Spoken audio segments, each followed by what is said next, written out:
students, I am CA Harshita Rizwani from HR Institute of Studies. Today we would be starting the new chapter in SS for Standard 6 student. The name of the chapter is Government, that is chapter number 15. Okay, so let us begin this chapter. Government क्या होता है, what are the various form of government, इन सब चीजों के बारे में हम detailing में यहाँ पे पढ़ेंगे. So our country India is the largest democracy in the world.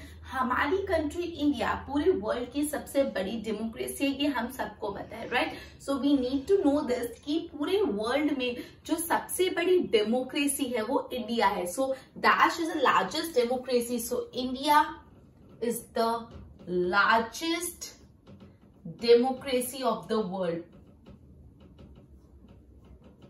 पूरे वर्ल्ड की सबसे बड़ी डेमोक्रेसी है इंडिया, ठीक है?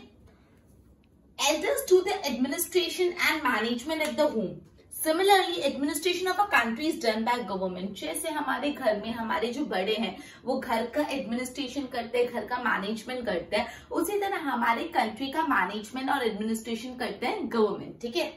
We hear the word government in newspaper, television, conversation. हम लोगों ने बहुत बार ये वर्ड गवर्नमेंट सुना है. काफी लोगों को बात करते हुए गवर्नमेंट, न्यूज़पेपर में वर्ड गवर्नमेंट आता है, टीवी में गवर्नमेंट वर्ड यूज होता है. बहुत बार हमने ये वर्ड सुना है. Government is needed to run the administration of nation and to take decision. Government works in a plan way for development of the country. Okay, तो गवर्नमेंट कंट्री के development के लिए काम करता है. गवर्नमेंट कंट्री को मैनेज करता है, कंट्री को एडमिनिस्टर करता है. Keeping constituent in mind for nation, reformation और इम्प्लीमेंटेशन करते हैं. Government of our country is elected to voting by people. ये जो गवर्नमेंट हम बार बार बात कर रहे हैं कि गवर्नमेंट मैनेजमेंट करता है, गवर्नमेंट एडमिनिस्ट्रेशन करता है, गवर्नमेंट डिसीजंस लेते हैं, तो गवर्नमेंट को इलेक्ट कौन करता है? तो government is elected by the people, by voting through people. ये जो गवर्नमेंट है, ये गवर्नमेंट को इलेक्ट कौन करता है? They are elected by people through voting. लोग वोट देके गवर्नमेंट को इलेक्ट करते हैं, ठीक है? सीन द अबव पिक्चर एक न्यूज़पेपर कटिंग है. उस पिक्चर को आप देखोगे. We can know about various function, decision and advertisement of government. We can get information about various function of government by reading newspaper. Democracy means of the people, by the people and of the people, for the people. Democracy होता है of the people, by the people, for the people. मतलब democracy में होते भी लोग हैं, वो लोगों के लिए होती है, वो लोगों से ही चलती है. सो बोला जाता है डेमोक्रेसी में people are the centre, because democracy is, ये जो डेमोक्रेसी है, it is of the people, लोगों की डेमोक्रेसी है. बाय द पीपल, डेमोक्रेसी है भी लोगों से, by the people, and last one is for the people. Okay, so democracy is of the people, by the people and for the people, right? In a democratic system of government hold the foremost place, ठीक है? Our country, our government. Our country is a country of diversity. हमारी country में बहुत ज्यादा diversity मतलब changes, variations, अलग अलग चीजें. डाइवर्स कंट्री इंडिया बहुत. Our is the largest democracy in the world with a maximum number of voters. हमको पता है इंडिया की पॉपुलेशन बहुत ज्यादा है, सो इस वजह से इंडिया के वोटर्स भी बहुत ज्यादा है. सो इंडिया सबसे बड़ी डेमोक्रेसी इन वर्ल्ड की जहाँ पे सबसे ज्यादा नंबर ऑफ वोटर्स है. वोटर्स मतलब जो अपना वोट डालते हैं और अपनी गवर्नमेंट सिलेक्ट करते हैं. Due to the vastness and diversity of the country, it is difficult to manage from one place. India इतना बड़ा है, इतना डाइवर्स है, इसलिए इंडिया को एक जगह से मैनेज करना बहुत मुश्किल हो जाता है. दैट्स वाई गवर्नमेंट अलग अलग लेवल पे काम करती है, जिससे स्मूथली एडमिनिस्ट्रेशन हो पाए और डिफिकल्टी नहीं है. Local self government, state government, central government एक डेमोक्रेटिक सिस्टम ऑफ गवर्नमेंट में काम करती है. मतलब बोला कि जो भाई इंडिया है, पहली बात तो बहुत बड़ा है, एंड देन बहुत ज्यादा डाइवर्सिटी है, बहुत ज्यादा वेरिएशन है, बहुत ज्यादा लोग हैं, बहुत ज्यादा लैंग्वेजेस है, बहुत अलग अलग चीज है. इंडिया इतना बड़ा है, इसलिए एक जगह से पूरी इंडिया को मैनेज करना इज डिफिकल्ट. इसलिए गवर्नमेंट अलग अलग लेवल्स रख के इंडिया को मैनेज करती है. जैसे कौन कौन से लेवल है? Central government, state government and local self government, ठीक है? तो यहाँ पे अपन को लेवल्स ऑफ मैनेजमेंट भी पता है. लेवल्स ऑफ मैनेजमेंट, सबसे पहला central, that is India level, central government. फिर हर स्टेट का स्टेट गवर्नमेंट, और स्टेट के अंदर भी नीचे local self government. Okay, so levels of management में central government, state government and local self government. और क्यों लेवल्स ऑफ मैनेजमेंट होते? क्योंकि इंडिया इतनी बड़ी कंट्री है, एक जगह से मैनेज करना इज डिफिकल्ट. सो इसलिए मैनेजमेंट को स्मूथ करने के लिए, एफिशिएंट करने के लिए इंडिया को अलग अलग लेवल्स पे मैनेज किया जाता है. क्लियर? ओके, देखो लोकल, यहाँ पे आपको बताया गया है जो सेंट्रल गवर्नमेंट है takes charge of entire nation.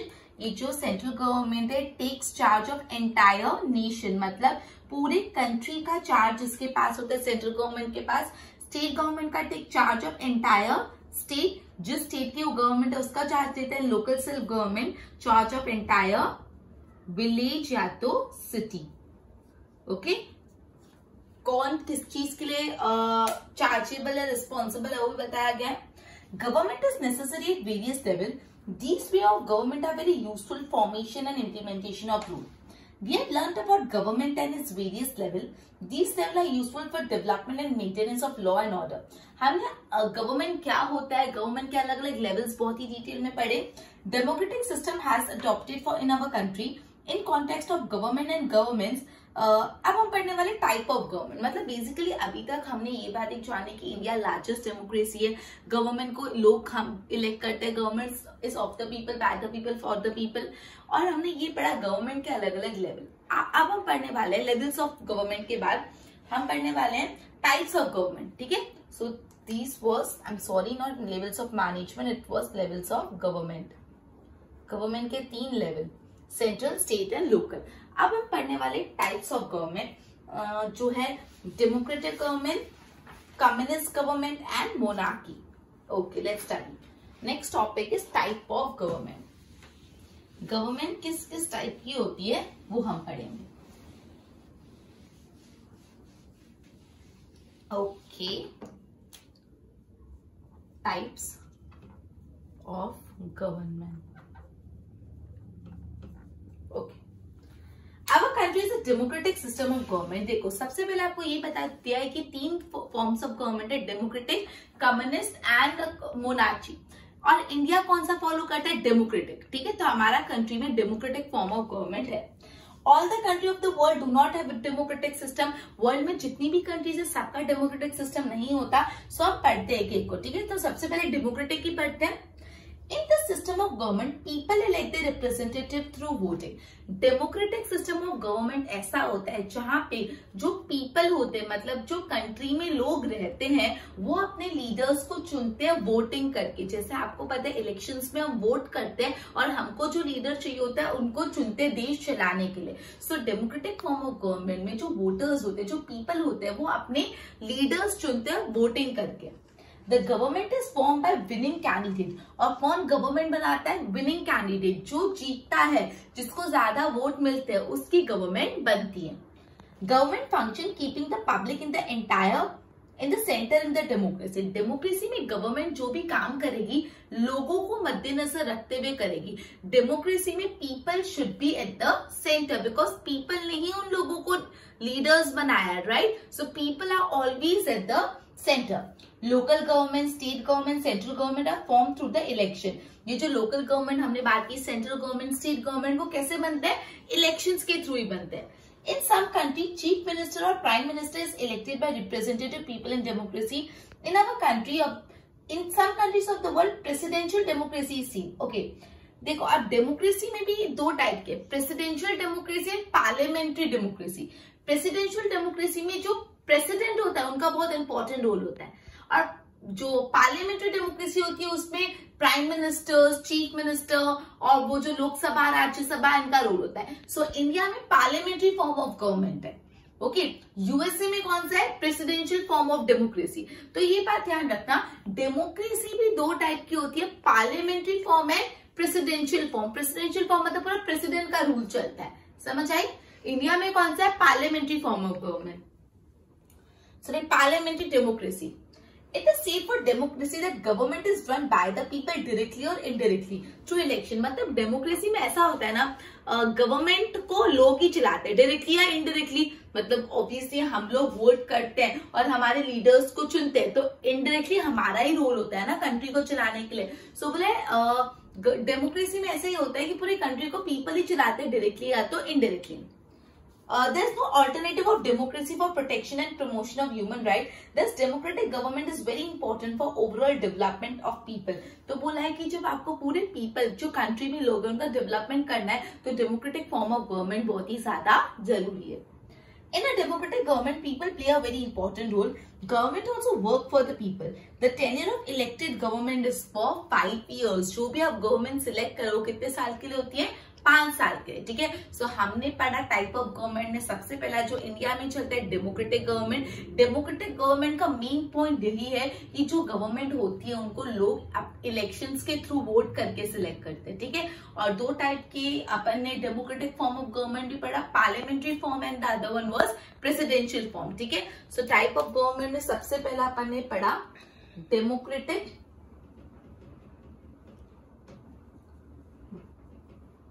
Government, और इसमें भी आपको 2 पॉइंट्स पढ़ने में आए। एक होता है पार्लियामेंट डेमोक्रेसी, और दूसरा होता है प्रेसिडेंशियल। और इंडिया में पार्लियामेंट्री फॉलो होती है, right. Second one is communist government. देखो, in this type of government the importance of equality or similarity is given to all. Government working या operating on the basis of communalism manage the system of government on the basis of equality and similarity. In many countries of the world, government working on the ideology of communalism is seen. Communalism में equality और similarity की basis पे काम करा जाता है कि सब equal है। In some countries of the world, communist government is formed through election. कोई ऐसी countries भी है जहाँ पे communist government होती है लेकिन election के through होती है। There are many examples of some ruler forming a government based on communist ideology and becoming a strong ruler in long run. काफी ऐसे एग्जाम्पल है जहाँ पे कम्युनिस्ट रूलर्स बनते हैं और वो बहुत स्ट्रॉन्ग रूलर इमर्ज होते हैं। Administration and government is done considering economic ideology and equality among worker, labour and exploited people. जो भी डिसीजंस दिए जाते हैं वो सबको इक्वालिटी दे, सबकी इक्वालिटी हो, इससे लिए जाते हैं। Today, some rulers who rule individually or forcibly have left communalism and adopted monarchy or dictatorship. लेकिन अब ऐसा हो गया है कि जो रूलर कम्युनलिज्म में रूल करते थे उन्होंने वो चीज छोड़ के डिक्टेटरशिप या मोनार्ची पे चले गए। अब आप सोचोगे डिक्टेटरशिप और मोनार्की क्या होता है, वो अपन आगे पढ़ेंगे। Communist ideology is known in the world as the leftist ideology, the Debiri ideology। तो कम्युनिस्ट आइडियोलॉजी का नाम है लेफ्टिस्ट आइडियोलॉजी या तो डेबेरी आइडियोलॉजी। तो the communist form of government जो इक्वालिटी और सिमिलैरिटी के प्रिंसिपल पे वर्क करती है, ठीक है। तो यहाँ पे सेकेंड वन इज कम्युनिस्ट। इसको और क्या बोला जाता है, कौन सी आइडियोलॉजी, लेफ्टिस्ट आइडियोलॉजी बोला जाता है या तो डेबेरी ideology. Third is monarchy. In this type of government, any one person rules as a ruler. Generally, the title of ruler is inherited. मतलब यहाँ पे बोला, यहाँ पे एक इंसान पूरे कंट्री को रूल करता है और यूजुअली जो रूलर होता है उसका टाइटल इनहेरिडिटरी होता है। मतलब अगर सपोज कोई रूलर है तो उसका बेटा रूलर बनेगा, फिर उसका बेटा, फिर उसका बेटा एंड ऑल। सो हेरिडिटरी होता है, ठीक है, कोई और नहीं बन सकता। यूजुअली जो रूलर होते हैं जो पूरे कंट्री को रूल करते हैं वो हेरिडिटरी होता है। डेमोक्रेसी में ऐसा नहीं होता। डेमोक्रेसी में अगर आज एक गवर्नमेंट है, कल वो पूरी हर जगह कोई और ही आ जाए, भले वो हेरिडिटरी नहीं हो, समझा, बिकॉज उनको तो हम लोग खुद as a citizen of the country elect कर रहे हैं। लेकिन मोनार्की में एक रूलर होता है जो पूरे कंट्री को रूल करता है और उनकी पोजिशन जो होती है वो कैसी होती है, हेरिडिटरी होती है। People do not have right to choose their ruler in this type of government। जैसे डेमोक्रेसी में होता है कि लोगों को राइट होता है अपने रूलर्स को चूज करने का, ऐसा नहीं होता मोनार्की में। Today monarchy is seen in some countries of world. At some places monarchy elections भी होते हैं फॉर नेम से, नाम के लिए मोनार्की के इलेक्शंस भी होते हैं, बट अल्टीमेटली लोगों का कोई योगदान होता नहीं, ऐसे नाम के इलेक्शंस होते हैं। In monarchy the ruler take decision himself keeping himself in centre. Monarchy ऐसा फॉर्म है जहाँ पे रूलर खुद को मद्देनजर रखते हुए डिसीजन लेता है। डेमोक्रेसी में people are at the centre, लेकिन मोनार्की में the ruler himself is at the centre. उसको जो ठीक लगेगा वो लेगा। Decision taken by one person वो फाइनल कंसिडर किया जाता है। Emphasis is placed on well-being and convenience of ruler rather than people. ज्यादा emphasis मतलब ज्यादा importance रूलर के वेलबींग को दिया जाता है कंपेयर टू पीपल। ठीक है, तो ये फॉर्म ऑफ गवर्नमेंट में पीपल का कंट्रीब्यूशन कुछ नहीं होता। पीपल सिर्फ एज अ पपेट चल रहे होते, उनका कुछ खुद का कंट्रीब्यूशन नहीं होता। तो third form of government is monarchy. ठीक है, तो अपने 3 टाइप ऑफ गवर्नमेंट पढ़ी, democratic government, communalism government, communist government and monarchy. Clear हो गया। Next topic is the value of democracy. Okay, तो हम नेक्स्ट टॉपिक पढ़ते हैं values of democracy. We have seen that the rule is carried out at a local. हमको ये पता है कि डेमोक्रेसी में सेंट्रल लेवल पे रूलिंग होती है, स्टेट लेवल पे भी रूलिंग होती है और लोकल लेवल पे भी रूलिंग होती है। Democracy function for the upliftment of living standard and wellbeing of the people. Democracy में लोगों के लिविंग स्टैंडर्ड को बढ़ाने के लिए स्टेप्स लिए जाते हैं। People and their needs are kept in centre while planning for the future. जब भी फ्यूचर की प्लानिंग करते हैं तो लोगों की नीड्स को ध्यान रखा जाता है। Democratic ruler govern the government so that the people cast vote in their favour. Democratic value are presented on the basis of the constitution. Constitution में लिखी होती है democratic value. Development and wellbeing of people are given importance. मतलब जो democracy में सबसे ज्यादा importance लोगों के डेवलपमेंट, पीपल की डेवलपमेंट और वेलबींग को दिया जाता है। In a democracy, government must plan and scheme to ensure equality, security and convenience to everybody. Government ऐसी होनी चाहिए डेमोक्रेसी में जो सबको equality, conveniences they. Government and law. Framing of law is the work of government. Government अलग अलग नियम, कानून, कायदे, लॉज बनाती है, right. All should follow the law. ये जो भी लॉ गवर्नमेंट ने बनाया वो सबको फॉलो करना होता है। Various law have important place for working of government. Government has power to amend the law along with the implementation. Amend मतलब amend मतलब होता है change. गवर्नमेंट के पास पावर है कि जो उन्होंने एक बार लॉ बनाया उसको अमेंडमेंट भी कर सकते हैं, उसको चेंज भी कर सकते हैं। People can challenge the government law. People can seek cooperation of court. लेकिन अगर लोगों को लग रहा है कि जो गवर्नमेंट ने लॉ बनाया वो सही नहीं है तो ये लॉ को पीपल चैलेंज भी कर सकते हैं कोर्ट में जाके। ठीक है, people can seek cooperation of court for their right against injustice done to them. In the context of law or procedure of government, when people feel that they are not implemented properly, they can raise their voice in court. अगर लोगों को लगता है कि law properly नहीं frame हुए या implement हुए तो वो अपनी आवाज उठा सकते हैं कोर्ट में जाके। कोर्ट में सजेस्ट और order the government for various issue wherever the need is fit। और कोर्ट को लगता है कि हाँ गवर्नमेंट अगर गलत है, गवर्नमेंट ने गलत डिसीजन या गलत लॉ फ्रेम किया है तो उसके लिए कोर्ट गवर्नमेंट को ऑर्डर्स भी इशू करती है। क्लियर। ओके, तो ये लास्ट में अपन ने डेमोक्रेसी के वैल्यू। डेमोक्रेसी की वैल्यू ये है कि हर इंसान, people are at the centre, people का डेवलपमेंट होना चाहिए एंड गवर्नमेंट एंड लॉ। ठीक है, जो गवर्नमेंट लॉ बनाती है, गवर्नमेंट लॉ का अमेंडमेंट करती है, गवर्नमेंट के लॉ को चैलेंज भी किया जा सकता है इन द कोर्ट। क्लियर। सो यहाँ पे चैप्टर अपना कंप्लीट होता है। ये चैप्टर बहुत शॉर्ट एंड सिंपल चैप्टर था जिसमें गवर्नमेंट क्या होती है वो हमने पढ़ा, अलग अलग लेवल्स ऑफ गवर्नमेंट पढ़ा। लेवल्स ऑफ गवर्नमेंट कौन से थे? State government, central government, local self government. Types of government पढ़ा। टाइप्स ऑफ गवर्नमेंट कौन से थे? Democratic, monarchy and communist. Democracy में 2 थे, पार्लियामेंट एंड प्रेसिडेंशियल। और कम्युनिस्ट का दूसरा को उसको लेफ्टिस्ट आइडियोलॉजी भी बोला जाता है। ओके, एंड मोनार्की तो अपन ने पढ़ा कि हेरिडिटरी पोजीशंस होती हैं और। ठीक है, उसके बाद अपन ने डेमोक्रेसी की वैल्यू और गवर्नमेंट लॉ कैसे बनाता है उसके बारे में समझा, right. So students, with this we would be ending our session and continue with the next chapter in our next video. Till then, good bye.